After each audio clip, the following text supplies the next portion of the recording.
Olá, meu aluno, eu vou passar. Como é que vocês estão? Mara que bem. Marcelo Leal na área. Voltamos ao curso de revisão de exercícios do CESP. Nós já fizemos 18 questões. Eu acho que o ritmo tá bacana, tá legal, tá fluindo. Vamos para a 19ª questão. Ubuntu. O que é isso? O que é isso? Quando você fala de Windows, quando você fala do sistema operacional Windows, nós falamos que o Windows tem algumas versões, não é?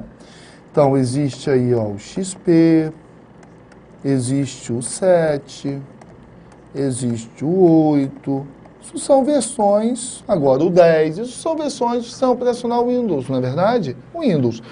Versões. No Windows, vou colocar aqui, ó, versões do Windows. Legal? Quando você fala do Linux, você não fala de versões, você não chama, você chama de distribuições, as distros do Linux. Então, veja bem, olha só, algumas. SUSE é uma distribuição. Sistema operacional SUSE, Linux, é uma distribuição. Como se fosse o Windows 7. Distribuição alemã. Debian é uma distribuição americana. Fedora, também, distribuição americana. Conectiva, já ouviram falar? Acho que já. Brasileira. Ubuntu. A distribuição mais usada no Brasil se chama do Linux Ubuntu, que é a distribuição africana. É um sistema operacional baseado no Linux e pode ser utilizado em laptops, em desktops, computadores comuns, desktops, não é? Os nossos computadores. Desktops, para quem não lembra, computadores comuns. Esses servidores, sim, o Linux é um sistema operacional livre, né? E ele pode ser usado em qualquer dispositivo móvel, em qualquer computador, uma estação de trabalho, um desktop, né? Um servidor. Tá certinho, sem problema, verdadeiro gabarito. 20ª. Ao se ligar no computador convencional, a BIOS, veja bem, lá na parte de conhecimento de hardware e software, nós temos uma placa-mãe, não é verdade? Então vamos lá. Você está sentado na sua sala de aula, está na sala de aula, tá, do cursinho. Aquele piso da sala é a placa-mãe. O piso da sala é a placa-mãe. Em cima do piso eu tenho as cadeiras, então eu tenho várias cadeirinhas ali. Aquelas cadeiras, elas são os slots. Na placa-mãe eu tenho algumas fendas, chamadas de slots, ok? Nos slots eu vou colocar componentes dispositivos. Vocês sentam nas cadeiras, não sentam? Vocês vão ser os meus componentes, os meus dispositivos. Perfeito? Quem é que faz o reconhecimento de todos os componentes e todos os dispositivos da placa-mãe, de tudo que está dentro da placa-mãe, conectada na placa-mãe, de uma forma direta, na placa, na fenda, ou de uma forma indireta, como HD, através de um cabinho interno? Quem é que faz isso? O BIOS. O BIOS vai identificar tudo o que existe na nossa placa-mãe. O que é BIOS? É um sistema básico de entrada e saída. Então, o BIOS é o software de baixo nível. É a primeira camada de software que existe, que nós temos. É o que gerencia a placa-mãe. Algumas pessoas, em algumas provas, eles falam assim, através do sistema operacional, acessamos o BIOS. Não, para. Veja bem, o BIOS ele é responsável pela identificação do HD. Não é verdade? Que é um dispositivo ou periférico. Para o HD existir, o BIOS tem que identificar. O BIOS é um software da placa-mãe. O BIOS vem na placa-mãe. A tua placa-mãe vem vazia. A sua placa-mãe, quando chega aqui, ela vem vazia, ok? Então, na placa-mãe, tem um chipzinho chamado ROM BIOS ou ROM. ROM é a memória somente de leitura, é a memória principal, é a memória permanente. A ROM, que só faz leitura, ela traz dentro dela alguns programas com o nome de firmware. Já ouviram falar? Então, a ROM é a memória permanente que vem de fábrica no corpo da placa-mãe. Perfeito? A ROM, ela traz programas dentro dela que são chamados de firmware. Esses programas, eles vão fazer o quê, Marcelo? Eles vão gerenciar a placa-mãe. Os programas, eles vão gerenciar a placa-mãe. Quem são esses programas? BIOS, POST e o setup. Eu tenho 3 softwares, ok? Então, o POST e o BIOS são programas que pertencem, o POST e o setup são programas que ficam dentro do BIOS. BIOS é um sistema é um conjunto de programas. Então, qual é a camada de mais baixo nível? A primeira camada de software que existe no computador é o que gerencia a placa-mãe, é o BIOS. O BIOS vai gerenciar a placa-mãe como? Identificando todos os dispositivos e componentes que foram conectados na placa-mãe. O HD é um deles. Depois que o HD foi identificado pelo BIOS, aí eu vou instalar o sistema operacional nele, o Windows, o Linux, entenderam? Quando você liga o computador, ligou o computador, entra o sistema operacional direto ou demora um pouquinho? Marcelo, demora um pouquinho. Por que demora um pouquinho? Porque você ligou o computador, o BIOS, que é o sistema básico de entrada e saída da sua placa, do seu computador, a camada de baixo nível da placa-mãe, que gerencia todos os componentes dispositivos da placa-mãe, vai pedir ao POST um programa de autoteste para testar as configurações dos dispositivos e dos componentes que foram conectados na placa-mãe. Ligou o computador BIOS, sistema básico de entrada e saída, pede ao POST o programa de autoteste para identificar, para reconhecer, para verificar as configurações dos componentes dos dispositivos que estão na placa-mãe. A configuração do componente dispositivo que está na placa-mãe, processador, memória RAM, não é, a placa de rede, a placa de som, a placa de vídeo, eles foram configurados em um programa de hardware chamado Setup. Setup é o programa onde nós configuramos os dispositivos e componentes da placa-mãe. Então, o POST foi lá no Setup, verificou, viu que estava tudo ok, sem nenhum bug, sem nenhum erro, e passou isso para o BIOS. Falou, BIOS, olha, legal, eu fui lá no Setup, realmente eu dei uma olhada no Setup, e não tem problema nenhum com nenhum componente, nenhum dispositivo. O POST passa isso para o BIOS. Aí o POST chega para o BIOS e fala, como não tem problema, eu posso carregar o sistema operacional? O BIOS libera, pode carregar o sistema operacional. Aí entra o sistema operacional e vocês começam as operações, abrir o Word, abrir o Excel, abrir o Internet Explorer. É assim que funciona, meus amigos, meus grandes colegas. Então, o BIOS tem que identificar o HD para que você possa instalar o sistema operacional. Responsável pelos drivers, olha só, existe a palavrinha chamada driver e existe uma palavrinha chamada driver. Qual a diferença dessas duas palavras? Drive é hardware, drive é o gravador de DVD, vamos colocar como exemplo, gravador de DVD. E o driver, R de rotina, é software. Marcelo, me dá um exemplo, eu vou dar um exemplo para você entender melhor. Olha só, meu amigo. Você comprou uma impressora, essa impressora, né, ela veio na caixa, bonitinha, junto dela veio um DVD, um disquinho chamado DVD, disco versátil digital. Você pega aquele DVD e você já conectou a impressora no seu computador, ok? Conexão física feita, aí você vai instalar o software, porque é o software que gerencia o hardware. Não é o programa da impressora que gerencia a impressora, o aplicativo da impressora que gerencia a impressora. Você pegou o disquinho DVD e colocou no gravador de DVD. Aquele gravador de DVD que fica na porta da sua torre ou ao lado direito do seu notebook, o nome daquele gravador de DVD, né, onde você coloca o disquinho, aquele compartimento, o nome daquele é drive. Eu vou colocar o meu DVD no drive. Eu coloquei o meu DVD no drive para instalar os drivers, o driver da impressora. Para instalar o programa, o software da impressora. Então, toda vez que você achar na prova, se tiver driver, lembre do gravador de DVD, é hardware. Se tiver driver, é rotina, é software. Beleza? É o programinha de algum dispositivo que você tem que instalar para poder identificá-lo e para que você possa utilizar esse dispositivo. Não só dispositivo, olha só. Você instalou o Office. O Office, um pacote de escritório da Microsoft, não é?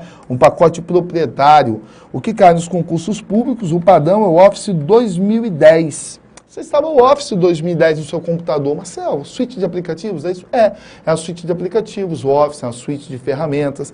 Marcelo, o que traz o Office? Programas. Programas. No Office vem programas. O Word, Excel, PowerPoint, Access, o OneNote, um programa de anotações maravilhoso, eu gosto muito de trabalhar com ele. O próprio Microsoft Outlook, né? Você tem o Publish, que você faz cartões, que você faz folders, né? As meninas aí, né, as mamães, elas vão fazer cartõezinhos de aniversário para mandar para creche, né? Para mandar para os amiguinhos, né? O Publish é um programa muito bacana que existe no Office 2010, 2013. Vale a pena vocês conhecerem, é muito legal. Beleza, então é isso. Aqui eu instalei o Office 2010, né? E teve uma falha, faltou um driver, ok? Aí eu reinicio o computador e o driver, ele será reconhecido. Na verdade, às vezes, ele próprio reinicia. Eu não sei se você já percebeu, mas às vezes você instala o Office 2010 e ele não reinicia o computador. E às vezes você instala, ele próprio reinicia, né? Por quê? Porque ele sentiu falta de um driver, ele está reiniciando para ver se é reconhecido. E ele é reconhecido, ele será reconhecido na hora pelo sistema operacional. Aí você vai conseguir, você vai começar a usar os programas do Office 2010. Beleza? Responsável pelo drivers, ou seja, hardware, do kernel do sistema operacional. Carrega o disco rígido e inicia o sistema operacional. Não é? Beleza? Beleza. Ao se ligar o computador convencional, o desktop, a BIOS, o BIOS, né? Responsável pelos drivers do kernel do sistema operacional, carrega o disco rígido e inicia o sistema operacional. Olha só. Não é drivers, drivers do kernel. Não é drivers. Não, está errado. Drivers do kernel. Kernel é um programa. Kernel é um programa, não é? O hardware do kernel? Não é, está errado. O gabarito é falso. É pelos drivers. Olha, faltou o R, dá uma olhada. Olha só o que ele falou, responsável pelos drivers, ou seja, responsável pelo hardware do kernel. Não. Responsável pelos drivers, pelo software do kernel, do sistema operacional. Carrega o disco rígido e inicia o sistema operacional. O gabarito realmente, ele é falso. Não é drivers, é driver com R, por favor. Com RS, é mais de um driver, é mais de um software. Falso gabarito. Beleza? Mais uma, 21. Os computadores atuais permitem a instalação de mais de um sistema operacional? Claro, você pode, já explicamos isso em cada unidade, um sistema operacional diferente. Sendo possível, nossa, ele botou permite em cima e sendo possível embaixo. Abriu 2 vezes. Ao usuário escolher toda vez que iniciar o computador entre o Windows e outro sistema que seja instalado. Vamos dar nomes? Outros sistemas, vamos aqui colocar Linux. Solaris, o sistema da Sun. O iOS, o sistema da Apple. Pronto, qualquer um desses sistemas você pode instalar aqui, né? É possível escolher, beleza, mas olha só, um detalhe. Se eu tenho 2 sistemas operacionais, isso quer dizer que eu vou dar o dual boot.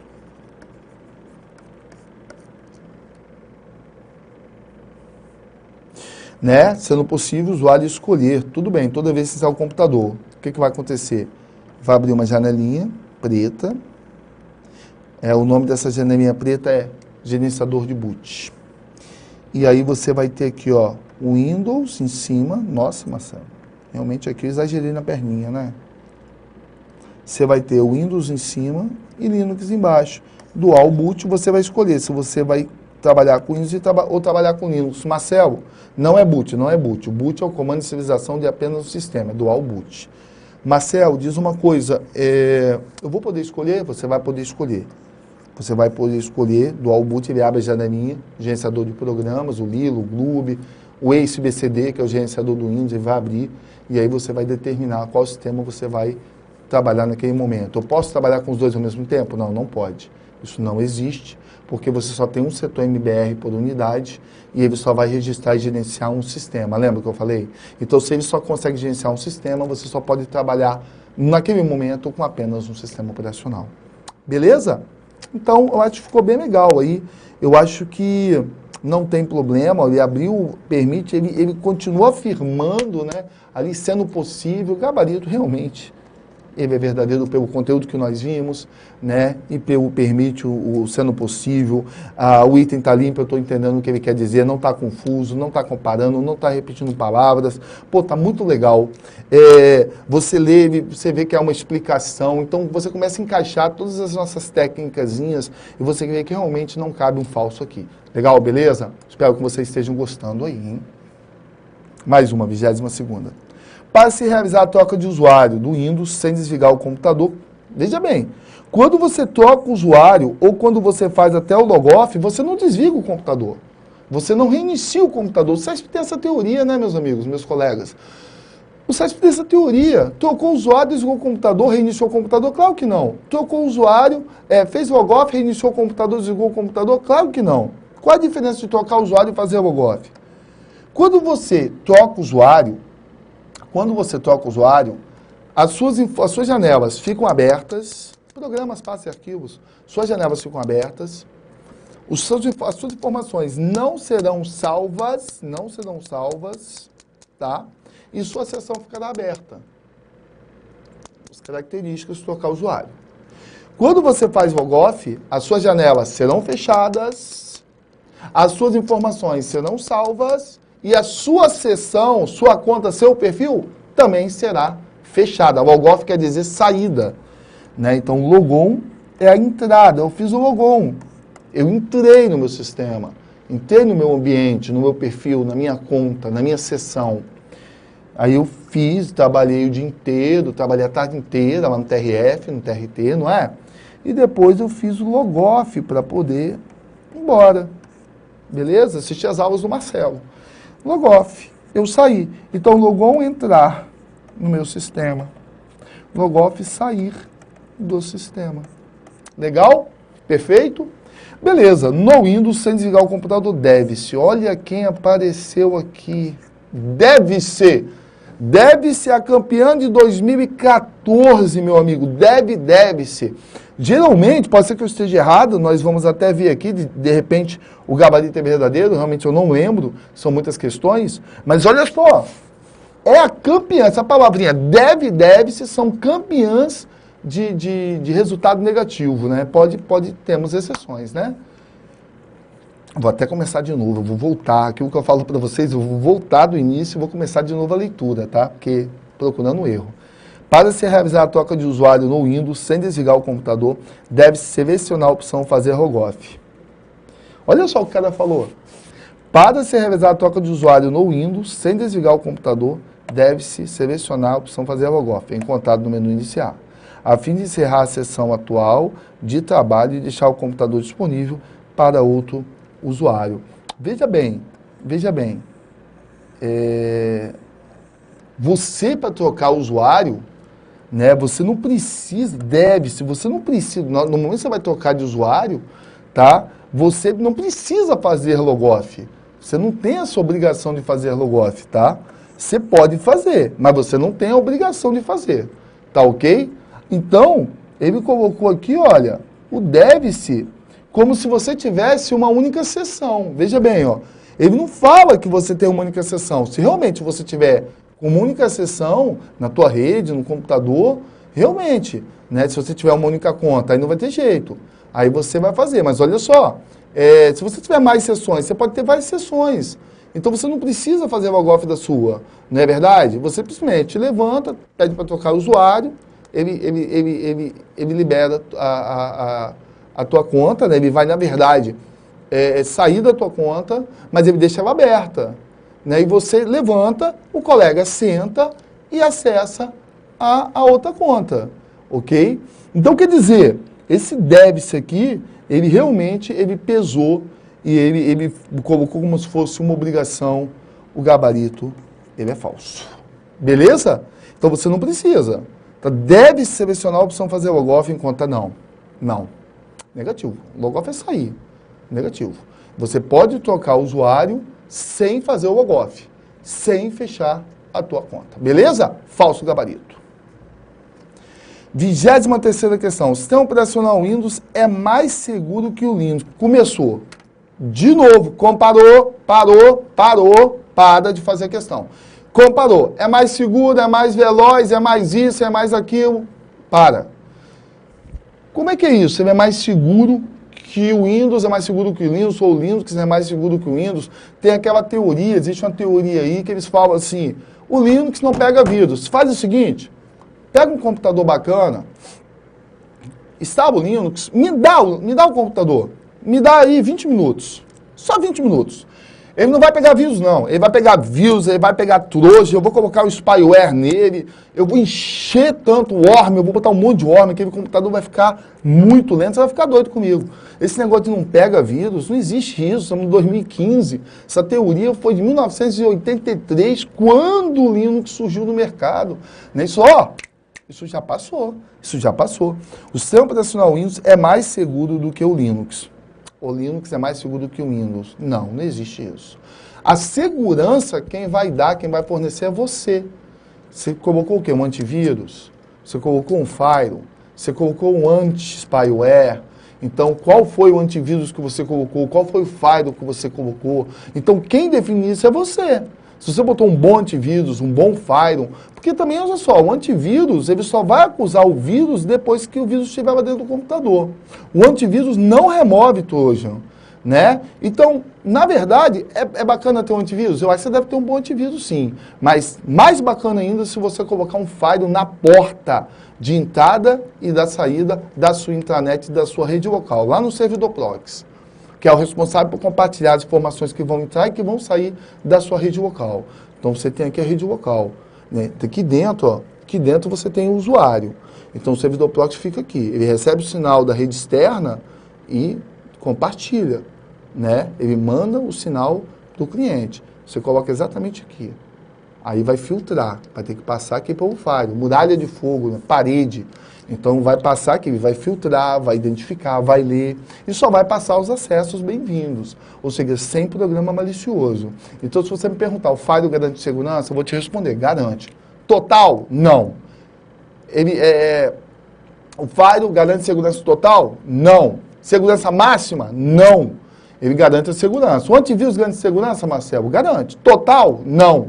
Máxima? Não. Então, as palavrinhas é que influenciam nas provas do CESP. Não sei se vocês já notaram, né? Hoje, você pega uma prova do CESP de informática, você não vê até 2009, primeiro semestre de 2010, até julho de 2010, nossa, amigo, você via aquele monte de janelinha, aquele monte de ícone, já tinha colegas acertando quase a prova toda, a prova foi ficando mais fácil.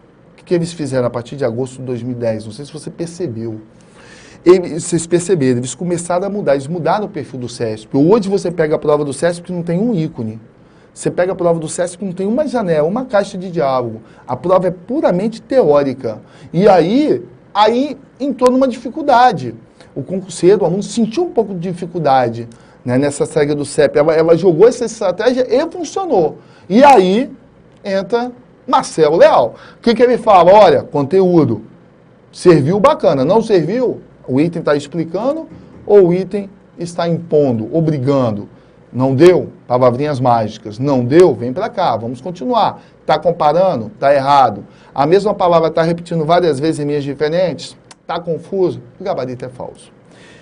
O sistema operacional Windows é mais seguro do que o Linux, uma vez que o Linux possui código aberto e facilita a ocorrência de vulnerabilidades. Não tem nada disso, isso não existe, o gabarito é falso. Ter código aberto não é facilitar a ocorrência de vulnerabilidades. Meu Deus! Ter código aberto é você poder alterar a plataforma do sistema. Como assim, Marcelo? Veja bem, se o código é aberto, você vai ter acesso ao kernel do sistema, ao código-fonte do sistema. Isso quer dizer que você vai poder estudar os componentes do sistema. Você vai ter liberdade de modificar. Modificou, você criou um novo recurso, você vai poder criar novos recursos.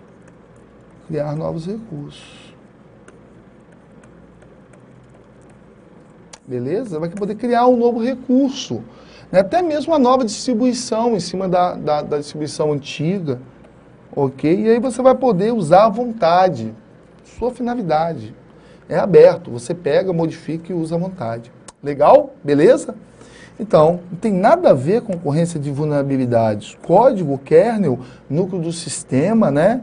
É para você conhecer como que o sistema foi feito, os componentes que foram usados, não é verdade? Falso gabarito. 24ª, o Linux é um sistema multitarefa? É, como o Windows, multiusuário, é multitarefa. Você pode ter o Write aberto, o Calc aberto, o Imprix aberto, que é o banco de dados livre. Você pode ter o Mozilla Thunderbird aberto, que é o correio eletrônico livre. Você pode ter o Mozilla Firefox aberto, que é o navegador livre, o browser. Multiusuário, várias pessoas poderão estar utilizando ao mesmo tempo, né? Aquele computador, de repente, através da rede, em contas diferentes, sem problema. É disponível em várias distribuições, entre as quais a Debian, Ubuntu, Mandriva e Fedora. Mas o Mandriva eu não conheço. Mandriva, o que aconteceu? Quando chegou, existe ainda duas distribuições, a Conectiva brasileira e a Mandrake francesa. Quando chegou na versão 9 para 10 das duas, né, por coincidência, elas estavam muito fracas. E todo mundo achava que elas iam perder mercado, elas realmente iam ser excluídas do mercado. E eles fizeram o quê? Eles resolveram, para não perder essas duas distribuições, que sempre foram muito bacanas, Conectiva e Mandrake, eles resolveram, na esperança de manter as suas propriedades, eles resolveram juntar as duas, somaram as duas aqui, juntaram Conectiva mais Mandrake. Essa junção virou a Mandriva. Virou a Mandriva. Rapaz, Mandriva ganhou o mercado, tá aí, questão nova, olha, questão 24, questão 2013, 2014, né, tá aí Mandriva. Só que aí aconteceu, no momento que a Mandriva saiu para o mercado, não sei o que foi que houve, Conectiva subiu, Mandrake subiu, começando a procurar utilizá-las novamente. Hoje nós temos Conectiva, Mandrake e Mandriva, as três no mercado, né? O gabarito é verdadeiro. 25ª, comandinhos. No Linux, os comandos RM remove. É de remover. Cuidado com o SES, porque eu já vi questão do SES falando que RM renomeia. Não, quem renomeia é o MV, de move. O MV no Linux, ele vai, o MV ele vai mover e renomear. Todas essas informaçõezinhas de comandos, detalhado, mais vários outros comandos, né? Tudo isso aqui, todo esse conteúdo que eu estou revisando com vocês, né? Eu tenho meu curso teórico prontinho, inteirinho, bacana. Pô, eu tenho certeza que você vai se amarrar no curso teórico, todas as guias do Word, todos os grupos sendo bem objetivo. Eu sou objetivo, tá? Eu sou muito objetivo. Realmente eu bato em cima do que cai na prova. Eu não fico, eu vou ali, ó, é isso aqui, ó, pá, é para fechamento de prova. Eu não fico dando aquela enrolada, ó, vamos ver a barrinha de ferramenta, a barrinha de rolagem para baixo, ó, vai rolar para cima, essa rola para o lado. Não, comigo você não vai ver isso não. Você realmente vai ver a matéria. Função soma, função média, função múltipla, função si, é a matéria, o que cai na prova e logo depois questões, 4, 5, 6, 10 questões para a gente massificar o conteúdo, tá? Então, sendo bem objetivo, conhecendo bem a banca, bem as provas de concurso, né, e vendo realmente o que cai e como cai, tá bom? Pode ficar tranquilo, o curso tá bacana, o nível do curso tá legal, eu garanto para você. Pode ir lá no sotribunais.com.br, eu tenho certeza que você vai gostar. Pelo menos eu espero, torço que você goste. Então, olha só, o MV, o Move, ele vai mover e renomear. O RM, ele não renomeia, ele vai remover. Mas ele remove o quê, Marcelo? Nós temos o RM dir e o RM sozinho no Linux. O RM dir, meus amigos, ele vai remover diretórios vazios. Por favor, anote aí. O rmdir, ele só remove diretórios vazios, tá? O RM, ele remove arquivos e diretórios. arquivos EDIR, de diretórios, tá bom? O CP, o antigo copy do MS-DOS, virou CP. Então, no Linux, os comandos RM e CP permitem, respectivamente, abriu, remover, respectivamente, né? RM remove, CP copiar. Um dos arquivos, um ou mais arquivos, verdadeiro, perfeito. Então, eu permiti aqui, abriu, eu acho que ficou bem claro esse item. Mais uma, 26. No sistema operacional Linux típico, o subdiretório /dev do diretório raiz contém os arquivos executáveis binários de comandos essenciais pertencentes ao sistema e que são usados com frequência pelas aplicações. Essa parte de diretórios, né, tudo detalhado, está lá só no tribunais.com.br, vai lá. Olha só, tá errado. /dev, device. Lembra que esse D aqui, ó, esse D aqui é de dispositivo. Dispositivo. Onde é que eu botei isso aqui? Você vai lembrar, tá? Que esse D aqui é de dispositivo. Dispositivo é o quê? É um hardware. Então, dentro do diretório /dev, eu tenho os arquivos de hardware do meu computador. Beleza? Dentro do diretório /dev, eu tenho os arquivos de hardware do meu computador. Não os arquivos executáveis binários pertencentes ao sistema. Esse é o /sbin.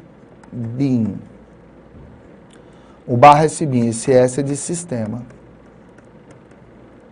E esse bin é de binário. Beleza? O gabarito realmente ele é falso. Pois é, ficamos por aqui, né? Com isso eu encerro aí uma revisãozinha de sistemas operacionais. Na próxima aula nós vamos começar aí, né, no próximo bloco nós vamos começar a ver os editores de texto, tá muito legal. Vamos dar aquela revisada nas guias, nos grupos, em alguns comandos, em alguns atalhos. Acho que você vai gostar, tá? Eu já volto. Um grande abraço. Até a próxima.